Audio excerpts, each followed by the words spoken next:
Oh shit, here we go again. I asked for 5 likes on my last video and you guys gave me 4 times as much. Not only that, but I got over 400 views. That's the most views that I've ever had on a long form video. So of course I have to make a follow up. In case there's anyone who liked or even watched the video, thank you so much. You wouldn't believe how happy it made me. This video is going to be more structured than the last one. And I'm going to be taking feedback directly from other people who are discussing the show in order to give my take on how the issues could be addressed. Essentially, fixing The Boys Season 5 final episode. That doesn't necessarily mean it's going to be perfect. And it doesn't mean that you like the changes that I propose. But at the very least, you know that I did my research and I want to give 110% on this video. With the long intro aside, with the length longer than Love Sausage, I know. Let's see how we can fix the season finale. This isn't in order of importance or consensus because I do want you guys to at least stick around for half the video. So the first one on the list is the fight between MM and Allfather. A lot of this can be boiled down to bad fight choreography. It's a concept I'll be elaborating on a bit later, but how they introduced Allfather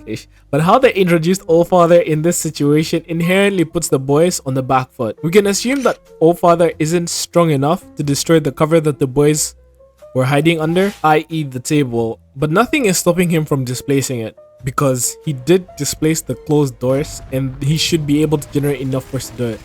If he yelled, despite them being behind the table, if he's close enough and loud enough, they would lose their hearing and therefore lack the ability to cooperate in a meaningful way and defeat him as a result. So how I'd go about fixing this is for them to jump him rather than him getting the jump on them. Moreover, they need to disable something integral to him prior, like his vision. Any sort of chemical warfare ought to have been implemented verbatim outside of the soup killing virus that they never even brought to the fight in the first place. Blind him, so his sonic ability has less of a chance to work in the beginning. And the fight essentially plays out in a similar way, of him having to rely on hearing to move. Another reason I suggest permanently, at least for the purposes of the fight, affecting his eyesight is because I don't believe it to be reasonable that he can be snuck up on. But that's exactly what MM relied on in order for him to get the ball gag behind him and ultimately defeat him. So I'm essentially saying that that whole scene doesn't make a lot of sense. And on another point, is Allfather hearing special or not? Think back to when Huey did that emulation of Butcher's voice. Oi! This shot is diabolical. I may be wrong, but if Huey's idea was emulating Butcher's voice, that increases the impressiveness of the feat only if Allfather has special hearing. The second part of the fight that people are against is MM's ability to keep the ball gag on Allfather's mouth. This one has a much easier fix to it, but at the same time, there are other issues that I've personally thought of. First, for the easy fix, I'm not familiar with, okay, this is getting a bit embarrassing, the BDSM community. So I don't know, okay, this is hard to say. Are there any ball gags that come with like a latch behind or something that you can look at, you know, like the latch, the thingies, the ends of the ball gag that you, oh my goodness. This is YouTube. I hope to God none of you guys are expecting an illustration, but if the story proposed the ball gag with the latch, that would have been fine enough. Rather than MM risking his arms getting blown off, he could have locked the gag in place and bam, Allfather would be dead. Remember the other issue I addressed though? It's the fact that the ball gag works in the first place.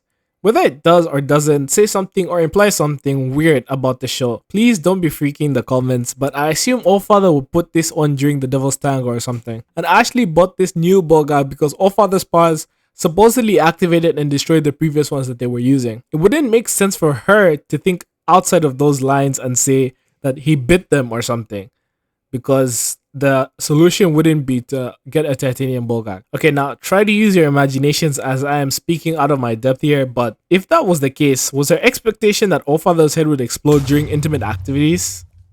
Was his expectation that he would die? Were none of them smart enough to suspect this as a possibility? And on the other hand, the plan should never have anatomically worked.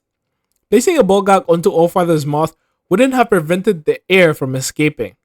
Before his head explodes, his teeth would, and they would let out the air. And before his teeth explode, his lips would give way. You see what I'm saying, right? It doesn't work either way, and the only way this would have worked is some alteration to the ball gag, but more realistically, a contingency specifically made against Allfather. The boys aren't idiots. They have known for a while that they would have to deal with him.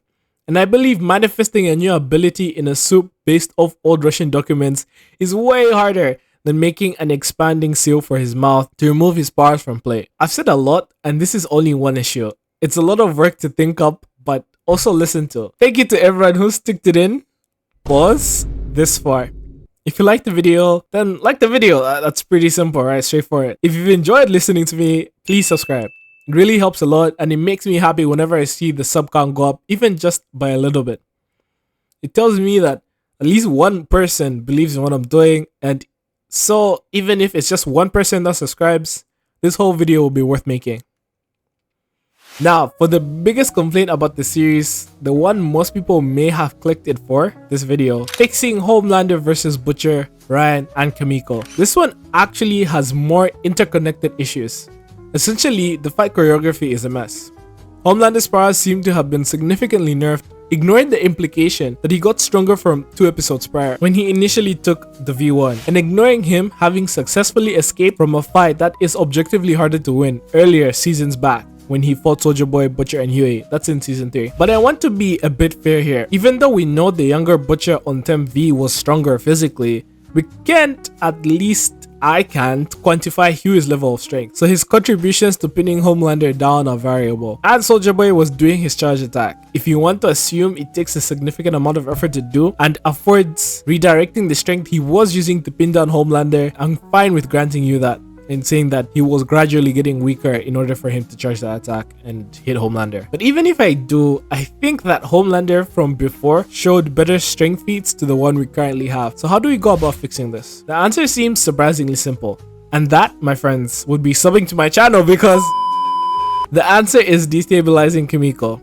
Sorry, I got a bit too greedy back there. We never got an explanation for how exactly V interacts with the human body. People have brought up how Ryan, being a natural soup, shouldn't have had his powers taken away by Kamiko's blast because he was never on V. Therefore, to hit 2 birds with 1 stone, the only way to tie up loose ends is to make Kamiko's powers stronger and more volatile than Soulja Boy's. Let me explain. She would be the elephant's foot of Chernobyl, the kryptonite to any soups just by existing, but with one caveat, that she exponentially affects you depending on the V concentration in your bloodstream. Remember when Huey was measuring her using that radiation machine? It would have been a good place to expand on this concept and have Kamiko be separated from the rest of the group out of concern for safety. That would put her in the mental state that would mandate Frenchie appearing to her in her hallucination. Sorry if that makes anyone mad, and then helping her unlock her power in the final fight. As far as we know, the concept of spirits doesn't really exist in the boys show, and we don't know why Kamiko would hallucinate Frenchie then and there when previously shit talk was enough. For goodness sakes, Butcher could have insulted her, and I think that would have been a reasonable substitute. The order of who it would affect that I'm proposing would be regular humans the least, then Ryan, then regular soups, and finally soups on V1. Homelander more so because he took V1 and had regular V. The V1 shouldn't just kick out the V in his bloodstream. It has to manifest on top of the V that he already has. In case the reason I'm making it convoluted isn't clear, allow me to set the scene. They separate themselves from the time bomb that is Kamiko, maybe even make countermeasures to protect from the radiation that she's emitting, and everything can stay the same up until they meet Homelander. Fun fact, when Butcher fought Homelander and wanted to take his powers away in the past, season 3, Homelander called it cheating because he had Soulja Boy with him. I assume it's because it's not a fair 1v1. So if I'm right, then I'm not sure why Homelander is okay with being jumped now. He may just not have known others would be helping, but that also doesn't make any sense because he knew Kamiko has the beam. So let's chop it up to a change of perspective. Yeah, back to the main topic. Introduce Kamiko early into the conversation between Homelander and Butcher. Let Butcher yap and egg him on about his ambitions just to buy enough time for Homelander's nose to bleed. Yes, it would be revealed then that Kamiko just being around Homelander is a significant threat to his life and powers. Butcher can spit out a 2-2 to, add more tension to the scene, and the two of them would engage Homelander. Forgive the tangent, but there's a point I want to make about the beam powers more broadly. In my favorite episode of The Boys period, Soulja Boy implements his beam attack on his former friend and absolutely disintegrates him. I understand that there's stuff like budget concerns, but shouldn't Kamiko's blast have had a similar effect on Homelander? I'd prefer that it did way more damage actually than it would have. But then again, if the damage was too much, I couldn't justify in my head how the camera was still working at the end there, because radiation does damage recording materials. But since her having a stronger blast wasn't in the show, I won't try and fix it. We'll be here all day. How would Kamiko's happy ending play out if she was volatile? Like I said, you can say that because Frenchie intervened, she's able to control her powers through the guidance that Frenchie provided. Or you could say that because her powers were so volatile, it completely removed the V1 in her system when she unleashed that attack on Homelander. How would this make any sense when you're considering Soldier Boy? Well, Soldier Boy was on V1 and she wasn't.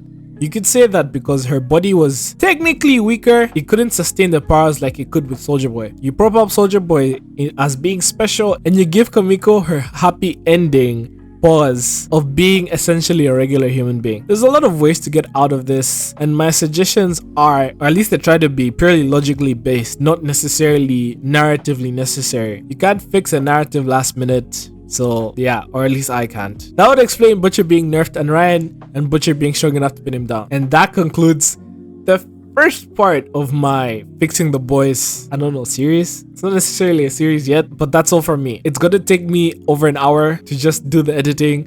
So I want to stop right now and ask that if you're interested in a part 2 of this, let's get the video to 10 likes. Yes, I know I'm doubling the like requirement and I'm saying it at the end of the video.